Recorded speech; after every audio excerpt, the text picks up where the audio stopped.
के लिए एक नई पेंशन योजना का अनुमोदन दिया है जिसका नाम है यूनिफाइड पेंशन स्कीम। आज हम उसका एक संक्षिप्त परिचय देखेंगे ताकि आपके समक्ष उन सभी बिंदुओं को हम हाईलाइट कर सकें जो बिंदु इसके मुख्य बिंदु हैं इस पेंशन स्कीम के। और चूंकि पिछली पेंशन स्कीम 21 साल से चली आ रही थी और इकोनॉमिक रिफॉर्म्स की कड़ी में एक बहुत बड़ा कदम मानी जा रही थी, तो उस इतनी पुरानी पेंशन स्कीम को बदल के एक नई स्कीम लाए हैं, तो इससे काफ़ी इंटरेस्ट पैदा हो गया है लोगों में जानकारी लेने के लिए। तो शशि किरण जी ने, हमारे CPRO साहब ने सोचा कि ये बेहतर होगा कि प्रेस मीडिया के साथियों को बुलाया जाए और उनके थ्रू जनमानस तक की बात पहुंचाई जाए तो उचित रहेगा। तो मैं शुरू करता हूं।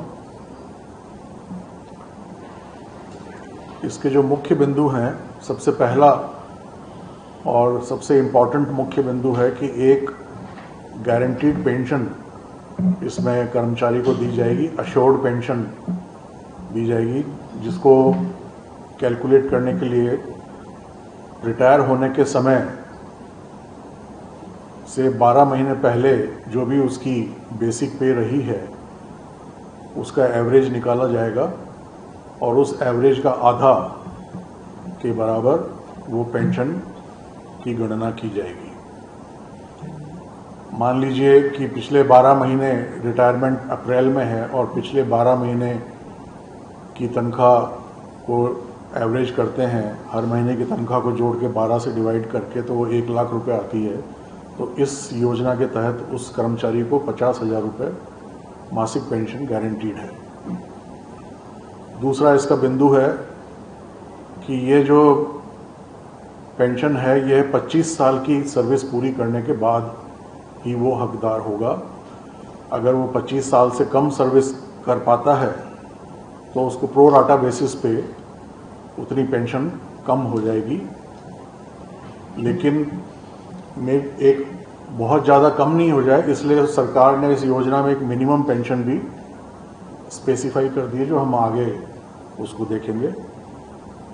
जो लेंथ ऑफ सर्विस है जिस पे कि यह पेंशन के लिए कोई भी कर्मचारी एलिजिबल होगा, वो कम से कम 10 साल है। तो 10 साल की अगर सेवा हो जाती है तो पेंशन, मिनिमम पेंशन का हकदार हो जाएगा। लेकिन अगर 25 साल की उसकी सेवा हो जाती है तो वो जो हमने प्रथम बिंदु में बताया है उसके अनुसार वो 50% अपने इमोल्यूमेंट्स का हर माह पेंशन लेने का हकदार होगा। ये एवरी मंथ मिलेगी, वन टाइम नहीं है ये, जब तक कि वो जीवित है। दूसरा इसका मुख्य बिंदु है इस योजना का अश्योर्ड फैमिली पेंशन। अगर कर्मचारी की मृत्यु हो जाती है, कर्मचारी रिटायर हो गया है, पेंशन वो ले रहा है हर माह, तो सरकार ने उसकी फैमिली को सपोर्ट देने के उद्देश्य से फैमिली पेंशन का जो प्रावधान था उसको जारी रखते हुए उसमें वृद्धि की है। पहले ये पेंशन का 30% मिला करता था, इसको इस बार 60% तक सरकार ने बढ़ाया है। तो मृत्यु के समय अगर कर्मचारी 50,000 रुपये पेंशन ले रहा था तो उसका 60% उसकी फैमिली को फैमिली पेंशन मिलेगी। तीसरा इसका मुख्य बिंदु, जैसे मैंने बताया, अश्योर्ड मिनिमम पेंशन है।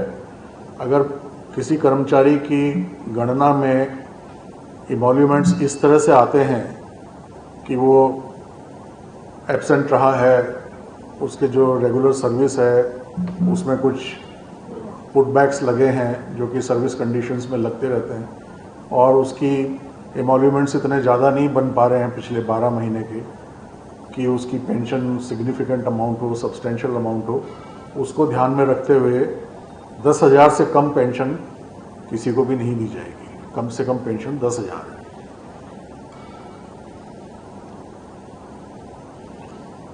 अगला मुख्य बिंदु है जो कि सबसे इम्पॉर्टेंट है, इन्फ्लेशन इंडेक्सेशन।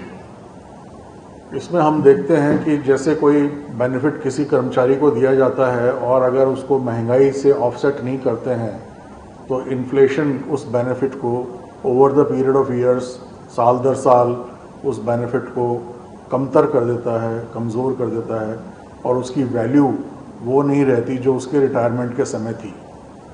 इस चीज़ को ध्यान में रखते हुए सरकार ने इसका प्रावधान किया है इस स्कीम में कि डियरनेस रिलीफ दिया जाएगा पेंशन के ऊपर, और ये डियरनेस रिलीफ की गणना जो की जाएगी वो जैसे सर्विंग कर्मचारियों के लिए की जाती है, all India consumer price index जो इंडस्ट्रियल वर्कर्स पे लागू होता है, उस प्राइस इंडेक्स से के आधार पे एक गणित का फॉर्मूला लगा करके डियरनेस रिलीफ निकाला जाएगा और वो रिलीफ उनको पेंशन के अतिरिक्त मिलेगा। यह भी हर माह दिया जाएगा, जब जब भी रिवाइज होगा उसके हिसाब से ये बढ़ता रहेगा।